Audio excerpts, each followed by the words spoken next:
I'm Intern Rick, and I would like to welcome you to the very first episode of Beyond the Box. I'm going to take a couple minutes here, and I'm going to briefly explain exactly what we're going to be doing here and what the show's about, and then we're just going to kind of jump right into things. Now, I know a lot of times whenever we buy our toys, we get them home, we get them out of the package, we play with them for a little bit, and even though we really like them, we love them, we kind of realize that there are some things that we would like to be different. Whether it's a small variant in a paint application, an accessory, or a minor sculpt detail. There are a lot of times some minor things there that kind of bug us that we would like to be different. I know there are a lot of you out there who have taken the strides to fixing those problems on your own, customizing your toys to make them better. And that's exactly what this show is going to be about. This is going to be about taking your toys and really taking them beyond the box, if you will, taking them beyond what the manufacturer capabilities are able to do for, the different paint patterns and the cost of manufacturing a figure at limited means. So, with that in mind, that's exactly what we're going to be doing. And if you watched last week's episode of It Figures, many of you will know that the Awesome Dirt would like a custom Disco Faker, based off of course, the amazing fan favorite Disco Skeletor that everybody loves, and I'm sure is going to be the next Masters of the Universe Classic Skeletor variant. I don't see why not. But so that's what we're going to be doing for our first project. For the next couple weeks, we're going to be working on this Faker figure. Taking a nice step-by-step, in-depth process as to how to get a good paint application on this figure, and who knows, maybe we'll do some other alterations.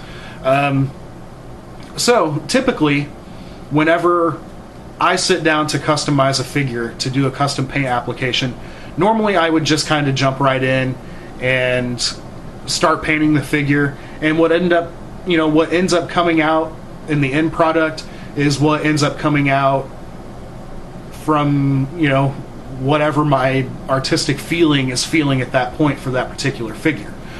So with this particular figure, I kind of took a different approach. I sat down, I actually did a sketch and a painting of the figure so I could get a color pattern down to kind of give me an idea of what it was I was going to be working with. So even though it's not finished, I'll share it with you. This is my custom Faker, Disco Faker. As you can see, he's going to have some pretty rockin' green hair, nice orange face like the Disco Skeletor does, and some nice gold armor and accents.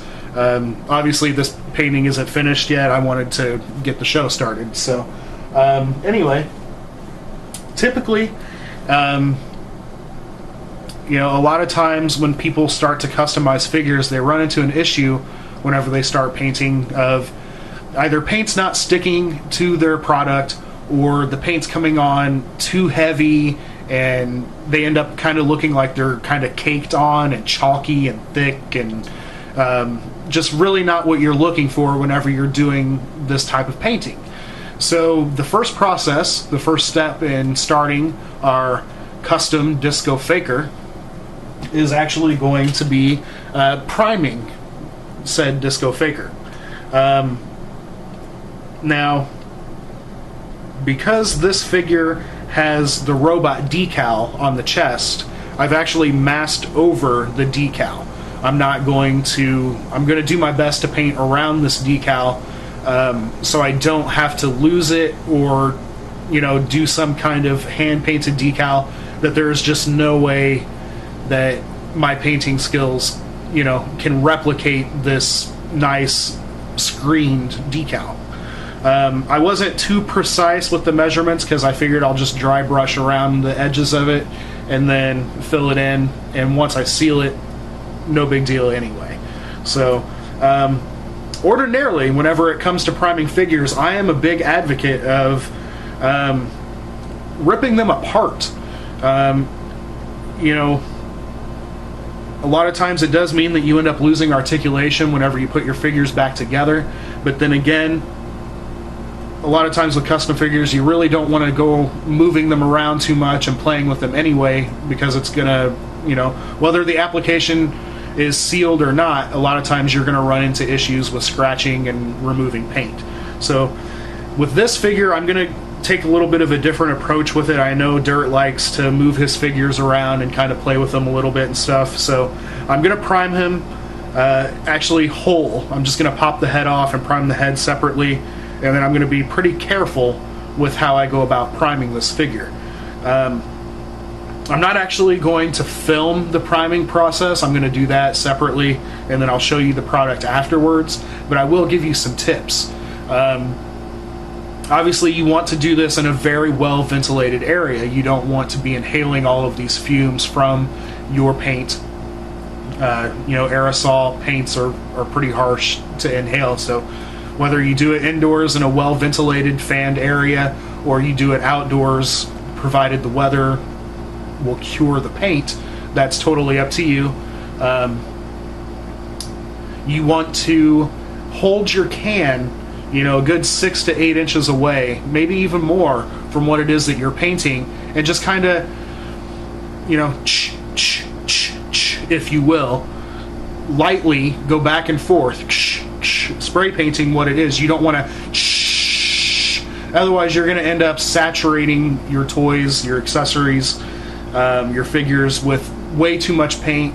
You'll end up having issues with it drying and being tacky, or even running and pooling up in some areas and throwing off your sculpt.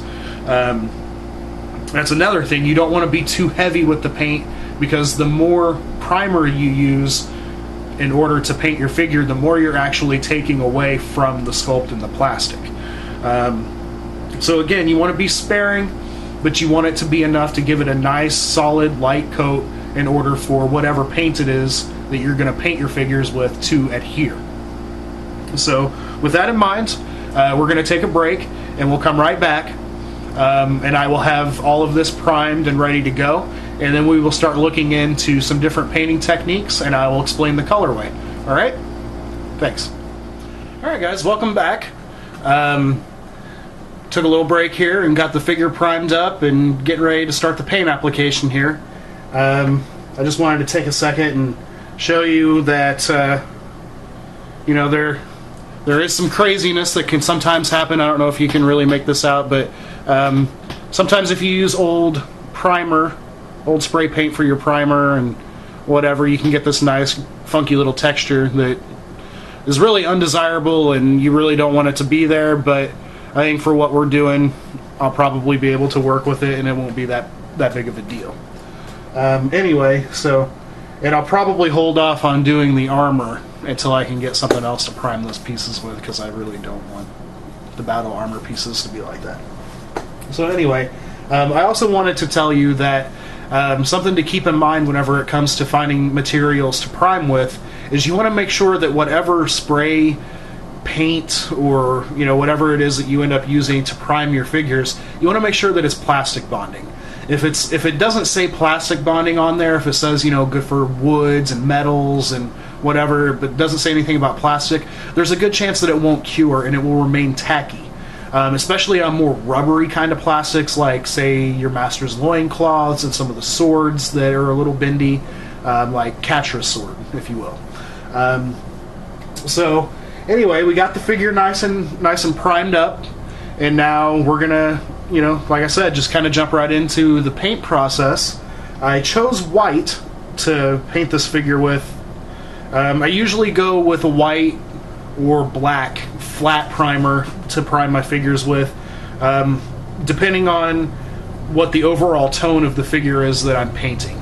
If it's a darker figure, I'll probably use a darker base coat and then just use the hues in the paints to bring out the tones. If it's a brighter figure, I'll use a lighter primer, and then again use the paints and the hues to bring out the tones. So I guess we're going to start mixing up our paints. For this project, though Dirt actually supplied me with some Games Workshop paints, we're actually going to use Apple Barrel Craft paints. The reason we're going to use Apple Barrel Craft paints is because painting supplies, art supplies, can become very costly and very expensive. Apple barrel paints are very cheap. You can get these nice size 2-ounce tubes of apple barrel paint from almost anywhere that carries craft supplies for between 49 and 69 cents a piece. Whereas most like model paint places, whatever, you're going to get these little bitty tubes, like little bitty jars of paint for the same price. And you don't want to use those enamels anyway because they really don't work for this type of paint job. So we have got a color palette kind of laid out for us as far as what we're going to use. Obviously, Disco Skeletor has black arms and legs except for his bare feet and hands, which are still the classic kind of periwinkle blue. All of his armor is gold with orange accents. His face is bright orange with that nice gnarly lime green. So what we're going to do is we're going to kind of step things up a notch with this faker. We're going to make him... Disco may not even be the proper, terminology we would want to use for this figure. We might even want to call him Raver Faker because he is going to have some gnarly, flippin', bright lime green hair. And he's going to have an orange face, an orange mug, and of course he's going to keep the signature shiny metallic blue chest that the Disco Skeletor has. And we're going to go from there. So what we're going to start with is we're going to start with painting the arms and painting the legs, getting that black in there, so we don't have to get the black out anymore and worry about it either dingying up the tones of our other paints or even, God forbid, completely smearing in somewhere else and giving us a problem that we have to go back and correct. So I actually have the big 8-ounce bottle of Apple Barrel Black and Apple Barrel White because these are the colors that I tend to go through the most. So we're going to give this a nice good mix and throw some paint down here. I tend to overuse paint. It's cheap, it's better to mix up a little more than what you're going to end up using than to mix up something to a consistency and end up running out of that particular consistency and trying to match that consistency whenever you mix up more. So I've actually had my brushes soaking here for a little while today, trying to get them nice and clean and nice and soft from painting on the faker painting that I started earlier today and last night. So I'm actually going to try to do this kind of like a hand-in-hand technique. I know as the show progresses, we'll probably work with the format and change things up a little bit, but I really want it to be as hands-on, as in your face as possible, so you can pick up as much of this information as you can. So we want to get our paint laid down, and we want to thin it down.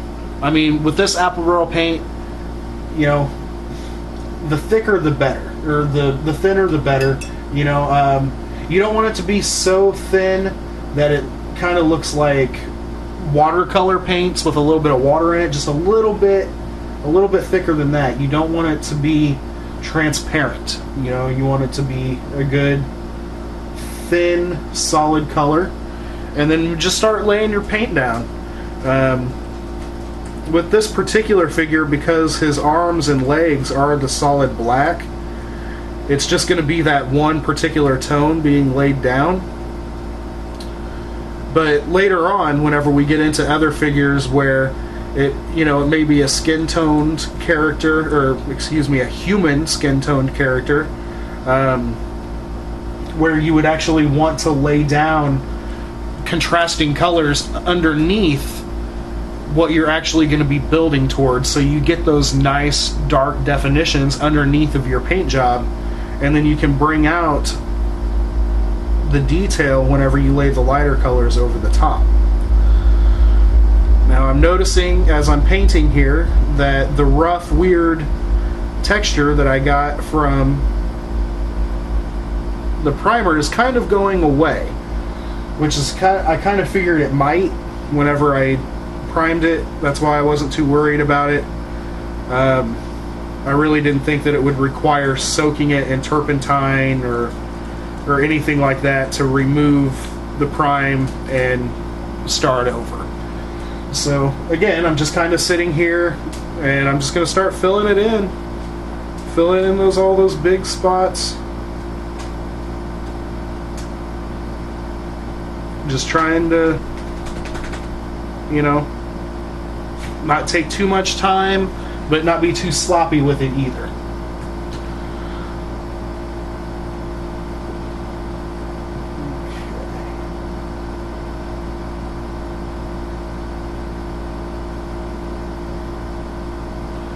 Now the one thing that I will say is whenever you thin these apple barrel paints down and you use a lighter tone for primer, you will probably have to do a few coats.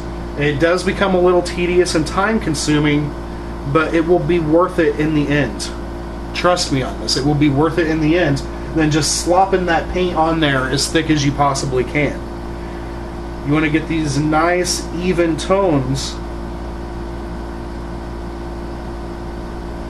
so in the end your end product will look so much better than the bare plastic you get whenever you open your product from Mattel or Hasbro or who have you.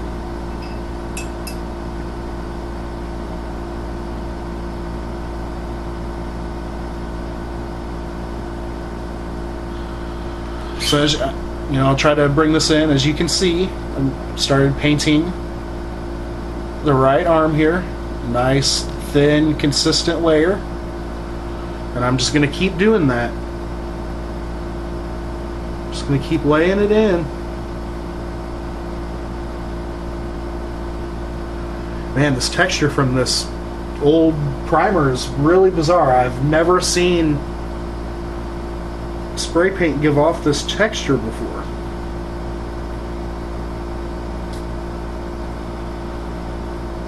But, like I said, I was really anxious to get in and start the show and get started on Doug's Disco Faker here. Whenever I painted his Disco Skeletor for him, I felt so bad because I had just started school. And my time was really limited for what I was able to do, so it took me probably 7 or 8 months to get that figure finished and to get it back to him. And I'm determined that that is not going to happen this time, that I'm going to get this figure done on the show so you guys can see it as it happens, and then probably present it to him on an episode of It Figures. So you want to be careful whenever you're getting close to the cuffs and the armor and whatever. You don't want to, you know, it's almost like going back to that coloring book mentality. You know, you don't want to get outside of the black lines. Well, whenever you've got a particular area that you're trying to cover with paint, you don't want it to bleed over into the areas that you're not painting.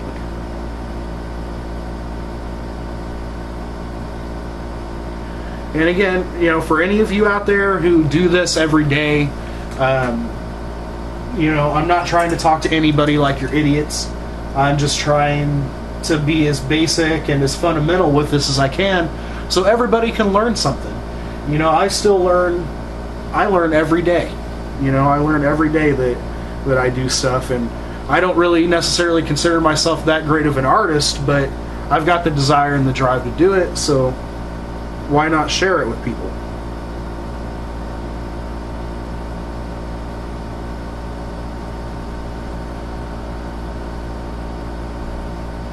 It's kind of weird. In some spots, the texture of this paint almost makes it look like the plastic started to melt or something whenever the plastic hit it, or whenever the paint hit it, which I know is not the case, but it is filling in pretty nice.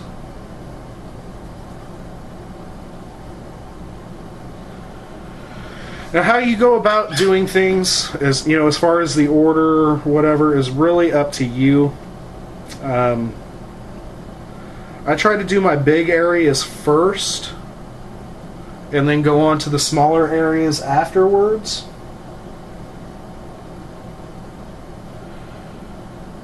That way I don't end up with an inconsistent mess, which is very easy to do whenever you're painting figures.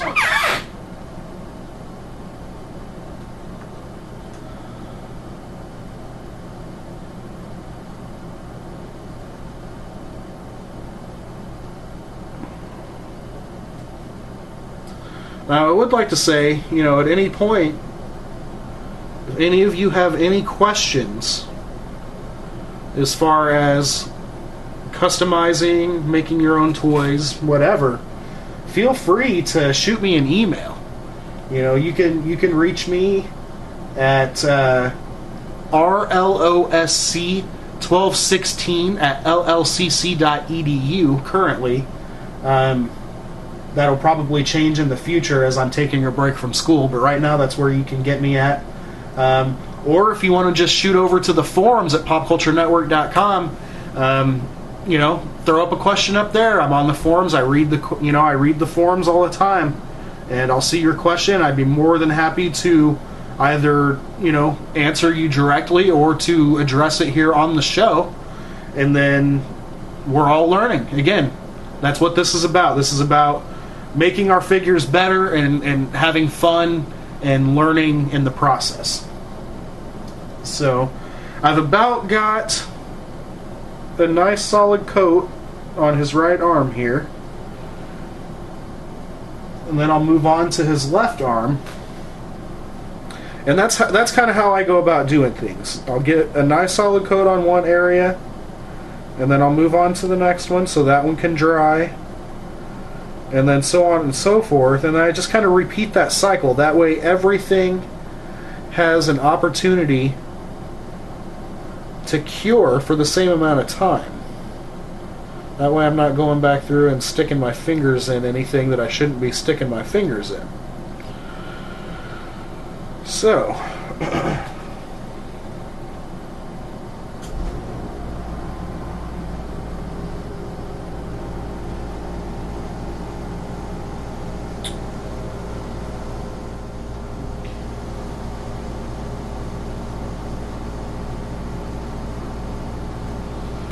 thin this paint down some more so I can.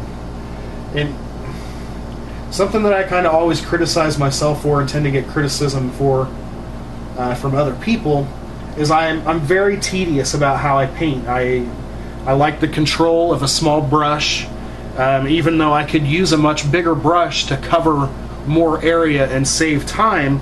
I feel a lot safer and a lot more comfortable using something that I can just really get in the cracks and the crevices and keep that control and not worrying about mucking anything up or making anything too nasty.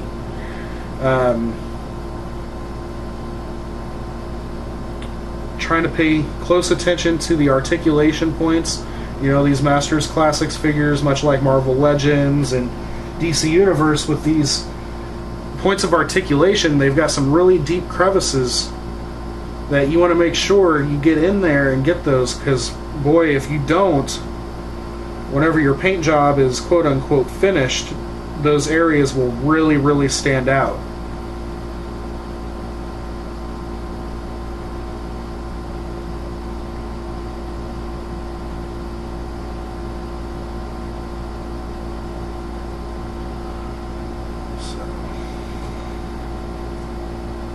Like I said, just laying it on. You know, kind of blot your brush. I call this the stippling technique. You know, you just kind of do little dots with your brush here and there. That way you lay your paint down nice and evenly. Kind of zoom in and give you a little here, just kind of, you know, just like that. That way you don't get brush strokes, your paint lays down evenly. Any air bubbles or, you know, fluid bubbles that you might have, you work out, and you just get a nice even tone. So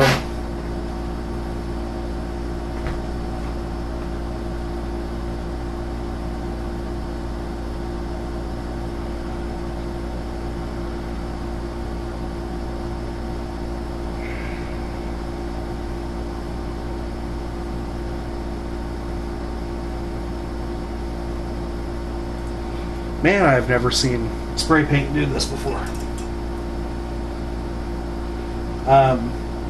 If any of you out there have issues with finding plastic bonding spray paint, my trusty fall-to is Fusion by Krylon. It says right on the can, plastic bonding spray paint, bonds to plastic. You can find it at most places. It tends to be a little bit more expensive. I think Hobby Lobby stopped carrying it against my advising. They never listen to me anyway. But I believe you can get it at Walmart for like $4 and change or something like that. I think Meyer carries it. But yeah, there are lots of different places out there that carry it. Just like I said, make sure that it's plastic bonding spray paint. Otherwise, you will end up with a mess that you do not want to deal with. So, we're going to take a quick break. I'm going to try and get some more of this black paint work done. And whenever we come back, I think we'll kind of take a look at some dry brushing techniques and get started on this faker head. And we'll see you then.